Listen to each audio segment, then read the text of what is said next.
So if you want to write text messages using your S Pen on your Samsung Galaxy S25 Ultra, so first of all, let's open up our settings.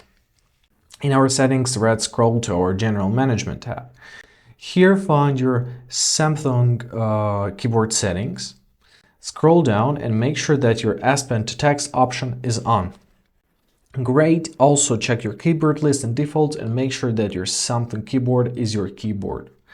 Great. Now let's open up any texting application or basically anything that has text. For example, Google, and let's write something. As you see, it's automatically transcribed to text.